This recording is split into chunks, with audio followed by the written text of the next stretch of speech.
Hi everyone, welcome back to Sew Granny Sew. We are going to work on some projects that have been sitting in my bin, unfinished. The bin's full. We need to get some of these knocked out. So I'm going to link in the description below where you can find the beginning of this when we piece the blocks together. So you can go back and rewatch part 1 if you need to. But we are going to get this batted in as a table runner. Those of you that have seen my dining room in the videos, you know it's all burgundy, black, and then kind of a beige color. So we're going to start. I just got some muslin backing, as that is what I made these front pieces out. This started off to just be a mock trial to see what size this would end up being. So our actual runner measures from tip to tip 48, and then width-wise is 12.5. Of course, by the time we sew that in, that will change. So we're just going to go ahead. I have some 80/20 cotton poly batting, which helps absorb some of that heat off the table as well. You could use Wrap and Zap or any of the heat-resistant ones if you wanted to. We generally don't put food on these. I have a tray that goes on top of this to put the food on, and we also have trivets. So we're just going to make sure that both ends are within the backing fabric. We have the batting all the way around with a little excess. So once we have that done, we're going to go ahead and pin that into place with our safety pins.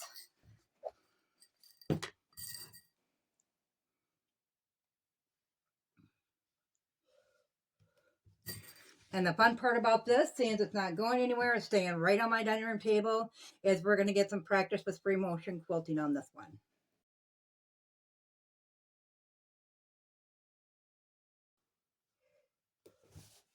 So I had a comment on the last blocks we did with the cartoon blocks.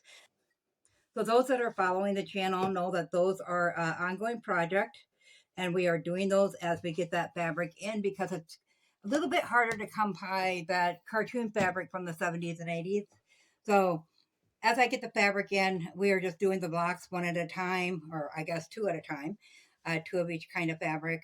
But we had a question about, or they would love to see the blocks all put together. We are going to get there. We have like 20-ish, and we need 72 blocks. So we will get there in time, I promise. So now that we got it all pinned in, we're going to go ahead and take this over to the sewing machine. I'm going to get it set up for free motion quilting, so I will meet you over there. Okay, so I have my free motion quilting foot on. This is the thread I'm using, so as you can see, it doesn't hardly show up on the beige or ivory. It does show up on the red, however, so it's the swirls on it. It will show up on the black. So we're going to go ahead and get started. And I'm going to start with this white or the beige piece, the strip here. So I'm just going to go ahead and do like a still water pattern on that. We have talked about that in one other video where we tried out just on a little square the still water pattern, but it's just more like you're making a lake top, the ripple effect in a lake. So we're going to go ahead and we're going to get started on that. So we do need to drop our foot feed down, so it's right in the back of your sewing machine. And it's a lever, so it just drops your feed dog down in there. So you want to take a few small stitches on the very edge. So I'm going to set it down as low as I can.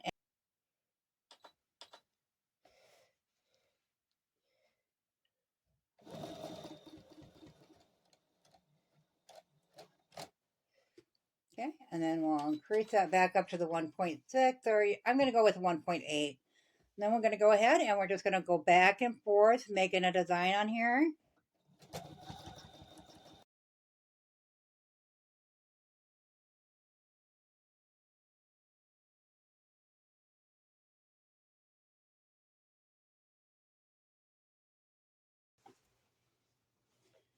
So as I was looking at Amazon today to find out what some good links would be to post for you to have a look at, I found not only the pins for the quilting, so I will put all those in, some different clover pins and magnetic pins and or magic pins and stuff, but I also found these clamps that you put over your roll of your quilt when you're doing the free motion quilting. So I went ahead and got a couple sets of those. You'll just have to look in the description below for all the goodies that I posted down there and see if there's anything that could be of use to you.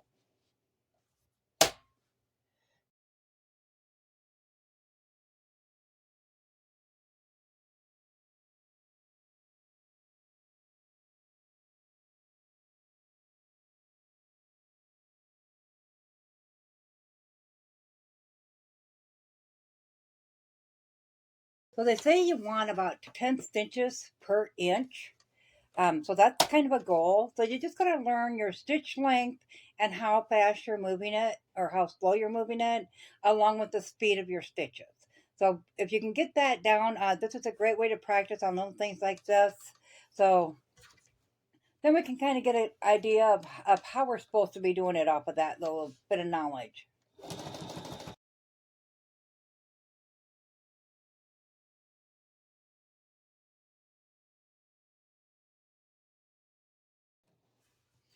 Okay, pull that back so you can kind of see that. I think I'm getting a little bit better. We just all have to keep practicing to get it up to where we need it to be. So let's count that within an inch. So that's probably about an inch. We got 1, 2, 3, 14, 15. So we could definitely slow down a little bit when we're doing this. So I'm just going to go ahead. So when we go forward to another section, we're just going to go right down the edge of that. And I am going to move down to this block here. So we're going to go ahead and do that. Remember, we're going to have binding on this, so it's not going to show up right here. Now, at this point, we got to decide where we're going to go next. So we can just make a square around that black one. But I don't know if I want that white thread on there. So I think I'm just going to go ahead. You can do the windmills without ever picking up your needle or, taking it off. So we're going to go ahead and do the windmill next.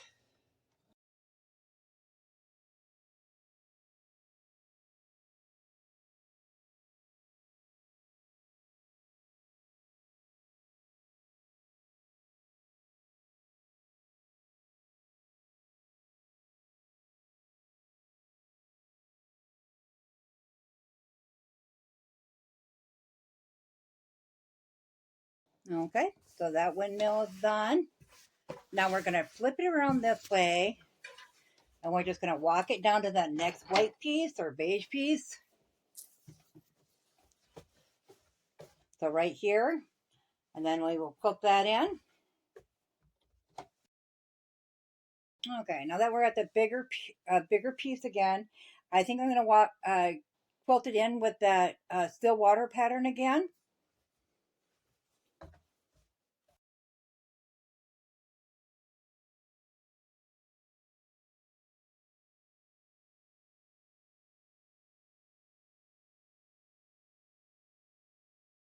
And we are back to another windmill.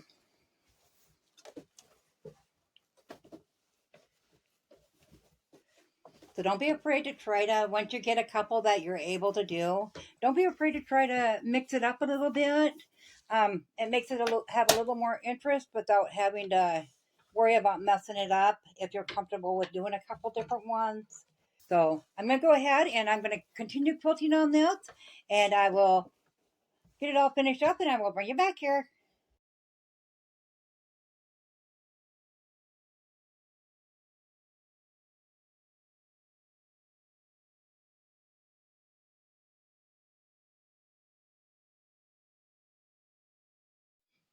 Okay, I wanted to give you a quick view of the quilting we did do on it. So on this here, I just went around that. I did not want it to go onto the black, so I kept it on the red. The star just went around the star with the quilting, trying to keep it into the white. This one here, I went across or around all the white and the windmills on each of the four corners. We did the free motion quilting on the end in that still water pattern. And then I went around the red part of that windmill as well. And then on the last one, I just also went around the red of the star. And then, of course, we have our free motion quilting with the still water in that one as well. And then, of course, I went all the way around the full length of it. So I'm going to go ahead and get this back on the tripod, and we will start cutting the batting down. I'm going to do the self binding on this as well. So our cream colored will be the binding. So we're cut our batting away. It's sewed on there. So we're just going to cut it away as close to that edge of the fabric as we can.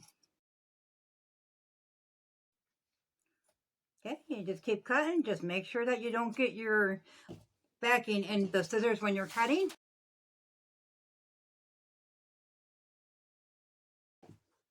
Like I just did. So we'll just go cut it all off up to that point, and then we'll just do a binding on it.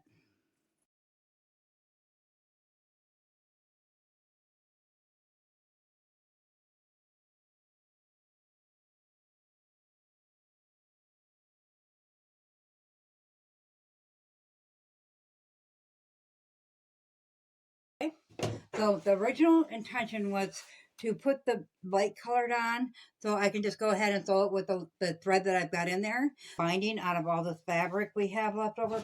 So we are going to line this up, and we are going to cut this down at 1.5 inch.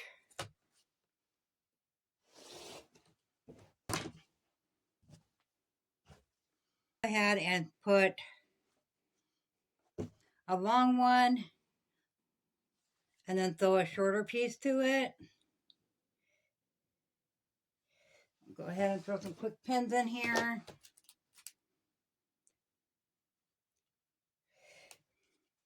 Then we'll put this.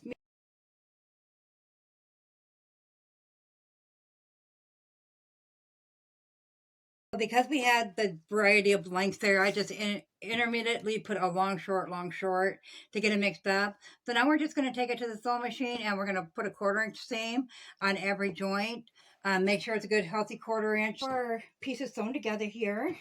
And we are just going to give it a quick iron, and we're just going to iron our seams going in one direction. Do not iron them open. Okay, so normally we iron these in half on our binding, and then sometimes even into 1/4. I am not going to do that this time. We are just going to go ahead and lay this on, making sure our seams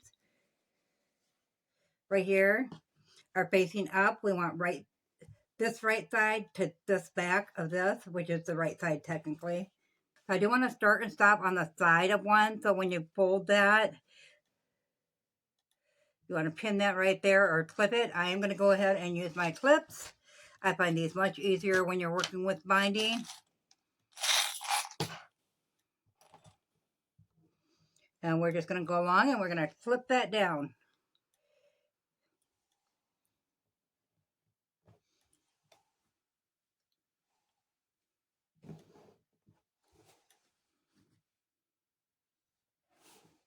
That we're at the corner, we're going to do just like we do when we're doing the corner of a quilt.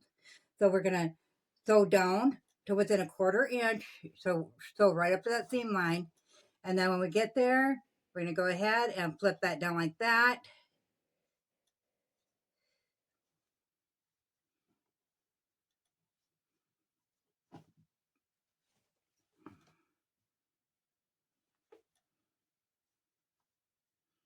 Right at that corner. And then you're going to flip it back over this way.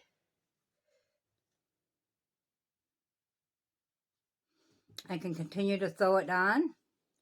And the reason for that is once you got that attached, then it flips back over the other way and leaves the room you need for sewing on that. So we're just going to go ahead and we're going to put it onto there. I'm not going to flip that any further than that at the time being, because we will stop at that point and take it off, pull it off the machine, and do it just like we do the corner of it. Bring it to the sewing machine and we will get this started. Okay, I had to take this binding off from this side because I wasn't thinking about it, so I had it on back, or the wrong side. So we're going to go down a ways from this first one, so we're going to slide that through, because we want a good 1 to 2 inches at this end to be free, so we can connect the two pieces together when we get down that far. Okay, make sure we're good and lined up.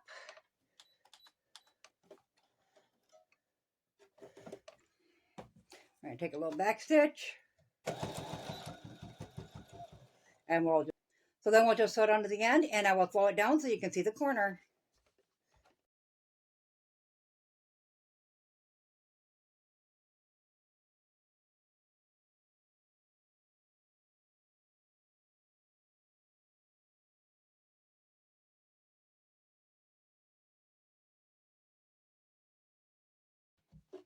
Okay, now when you get down to this end, if you want, you can take from that very edge of that, you can take ruler and measure that out to 1/4 inch, make a little mark. So you know not to sew past that point. So we're just going to go ahead and we'll put a pin in about 1/4 inch away from the end.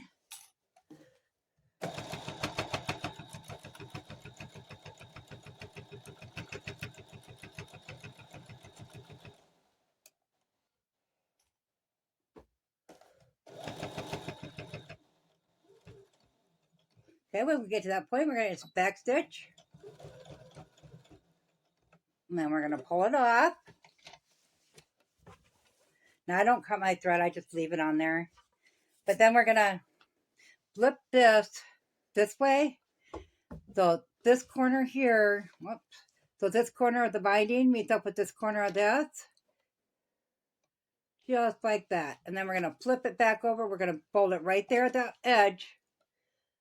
Flip that back over and line it up with this side. And we will bring that back to the sewing machine.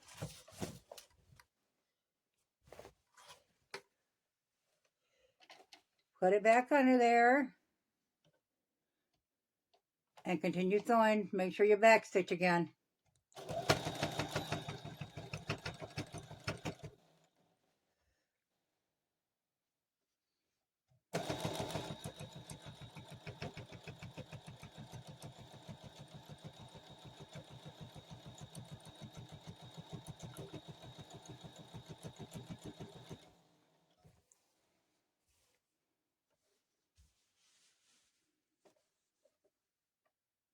Once again, we're going to mark 1/4 inch away from this point.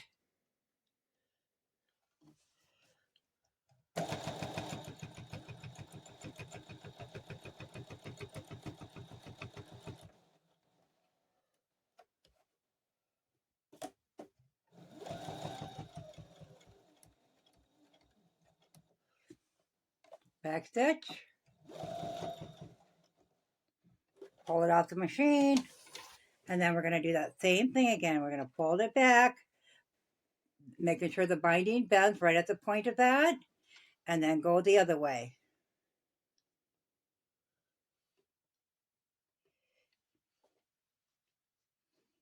Put that back under the sewing machine.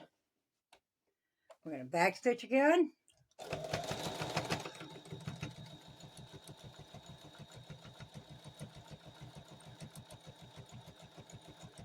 And we'll keep doing that all the way around. So I will get this on the back side, and I will bring you back to the table to show you how to attach it to the front. Okay, I did forget to show you how to connect these two ends together. So where we have this folded at right here, we have about 2 inches. So we just want to go ahead and take this bottom one, line it up together, and I just fold mine over and then trim it off. So I don't worry about how straight it is that first time. I'm just getting that stuff out of my way.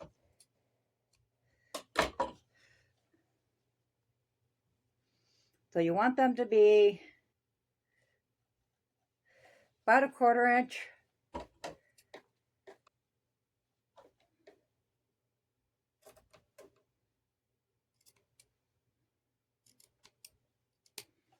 So trim it like that. And then I'm just going to fold them over together. And then go ahead and sew that. And I like to do a little back stitch over that seam. Then it'll meet right back up to where you started. Back stitch it and take it off.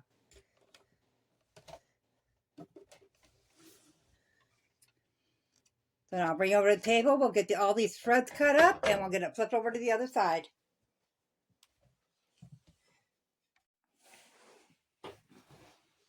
Okay, as far as the threads, now remember we back stitched before and after on those corners. So you're free to cut off those threads. It's not going to cause any fraying. Your stitches won't come undone. Okay, once we get that done, we're going to go ahead and start flipping it over to the front.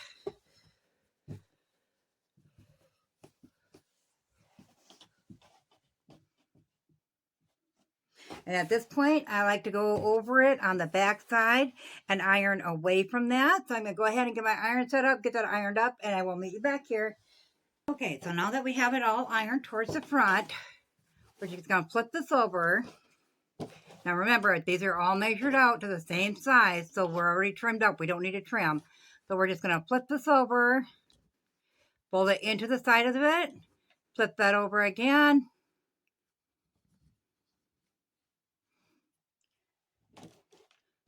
and iron that flat. Or if you'd like, you can use pins or clips. I prefer the clips. And so we're just going to go ahead and do that all the way along the full runner. So I will get that done and I will meet you back here. Okay, I didn't show you how to do these corners here. So we're just going to fold that in. Take your iron, touch up just that corner a little bit so it stays there. And then we're going to fold this side in. And you're going to have a little crease there, and that's fine because that's just how, when you make the mitered corners like that, how it works. You're going to go ahead and fold that one down, and then fold that one down. And then you got a nice little mitered corner on the top.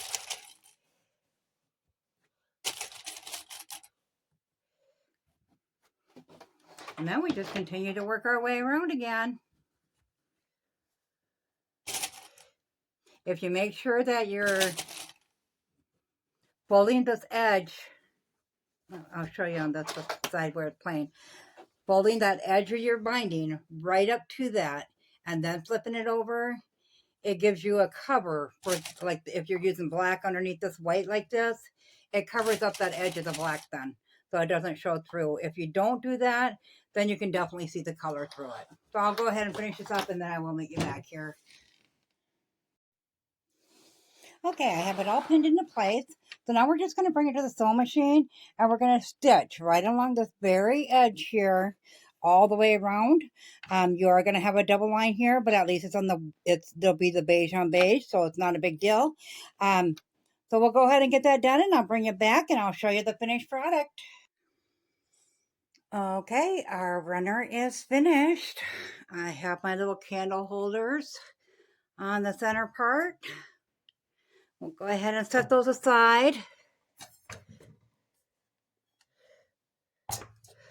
So this is what it looks like. And that is what the stitching looks like. And of course on the back. So it turned out nice. I do, once I get my Christmas stuff put away, yes, I still have my tree up, you guys.